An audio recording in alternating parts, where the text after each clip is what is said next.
Kaya pala ganito. Siya kay Ping Lacson, mga kababayan. Panoorin nyo. Kaya pala laging mainit ang ulo ni Boss Jewel Villanueva, mga bossing. Eh dahil eto nga, inirekomenda na nakasuhan silang 6. Sa Senado, si Boss Jewel, Boss Cheese, at si Boss Jewel, Boss Cheese. Sino pa isa? Nakalimutan ko. Si Boss Jinggoy. O, tingnan nyo. O, galit si Joel Villanueva. Who's the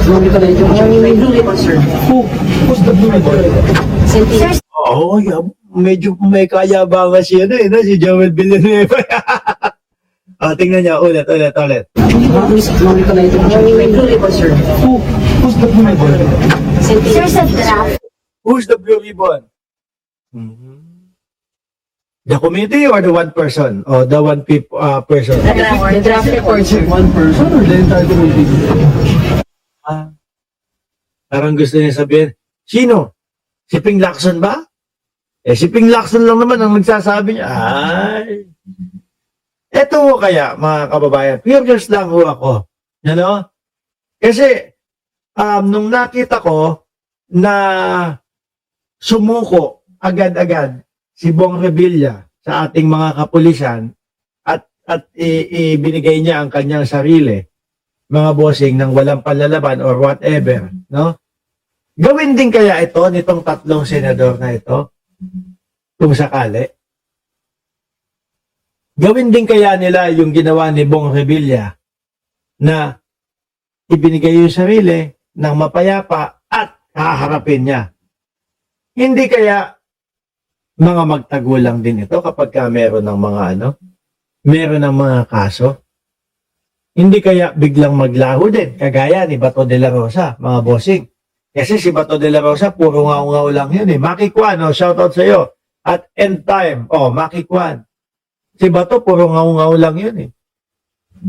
Hindi kaya mag-backdoor din kaya, sabi ni Joel Q ng Ceresa Force. Baka ang sasabihin lang sa atin, sinisikil ang aming ganito, ganyan. Walang due process ang ganito, ganyan. Pinag-iinitan kami. Dapat harapin ho, mga bossing. Kagaya nung ginawa ni Senator Bong Revilla, humarap ho. Ipagtanggol, ipaglaban ang kanilang sarili. Idepensa ang kanilang sarili. Yun ang dapat nilang gawin. Tuloy natin si Boss Jewel. it's just a draft yet. Draft lang. The committee or the person? Mainit na uli. Malapit-lapit na ho yan, mga bossing. Sa nakikita ko po sa galawan pong politikal, malapit-lapit na ho, mga boss chief sir. Susunod na po talaga yung mga yan. Kasi itinuturo na po ng ebidensya eh. Hindi naman po irerekomenda ni Senator Panfilo Lacson na kasuhan silang 6 3 sa Senado eh. Kung walang sapat na ebidensya di ba? Sabi ni Ronaldo Suyom, ang tagal naman makulong ng mga yan, ng mga senador. Sila Joel Islord at si Quezon at si Jinggoy. Pabati naman dyan, Jeric from Queens, New York. Taga Queens, New York pala kayo Alam nyo ba, may singit ko na lang. Dati ang ginagawa ko, pag pumupunta kami dyan sa New York, ang ginagawa ko dati, para makatipid, sabi ko, sa Queens tayo mag-hotel. Kasi, kumbaga, mas mura yung hotel versus doon sa Manhattan, tapos magte-train ka na lang papunta doon. Yung pala, na-realize ko, nakakapagod. Sakay ka ng, ano tawag nyo doon sa train na yan? Sakay ka ng train. Doon sa may malapit sa Jollibee, sa likod, di ba? Yung kahoy na yung kahoy na riles, tapos bakal-bakal na mga makaluma, di ba? Sakay kami doon. Tapos papunta doon sa Manhattan. Bababa kami kung di ako nagkakamali, 62nd Avenue, something like that. Tapos lalakad pa para makapunta sa Times Square.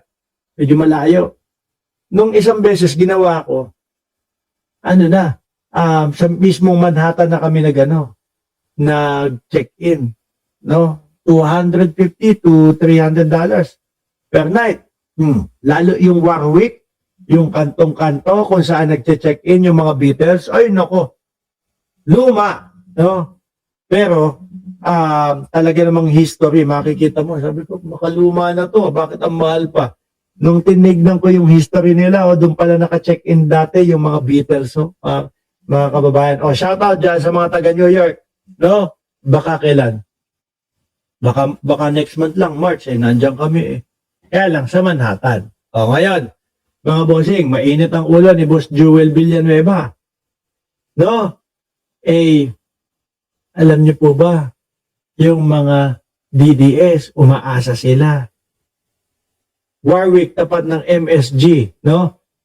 Sa 34th, hindi ko na matandaan ko, 34th Street, yun eh, Pero ang liit lang nung ang liit lang ng lobby nun. Pero, maganda, no? Tapos may may Italian restaurant sa gilid. Favorite namin yun. Ngayon, no, mga bossing, umaasa yung mga DDS na mapalitan po ang Senate President, no?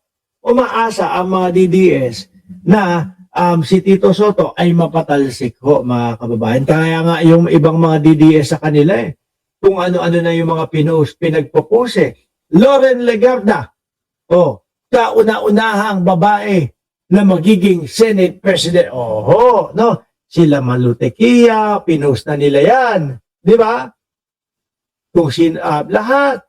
Kasi nga, gusto nilang mapalitan. Bakit to? Malapit na impeachment, yun lang. Ang gusto nila, pumabor ulit, kagaya nung nangyari kay Chis Escudero. Tapos impeachment ni Inday Sara Duterte. Dribble na naman, no?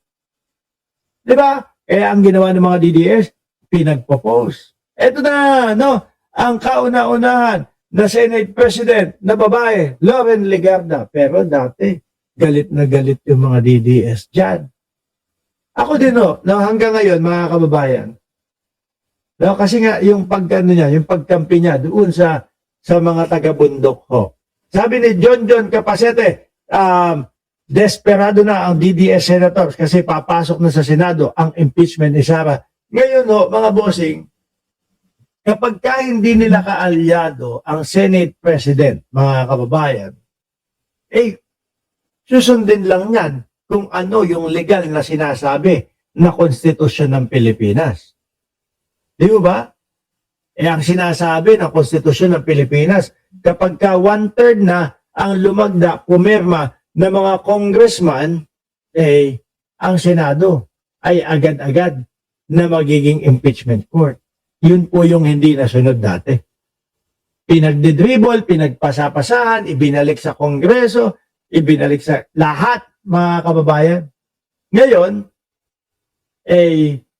mukha pong walang ganun na mangyayari, na gustong mangyari ng mga DDS. Mananatili po sa pagiging Senate President si Tito Soto. Si Tito Soto, simulat sa pool pa lang ho, mga bossing, gustong-gusto niya nang malaman Hindi dinidiin ang Vice Presidente ni Tito Soto. Gusto niyang malaman kung ano ba ang katotohanan talaga doon sa mga Mary Grace Piatos. Aba,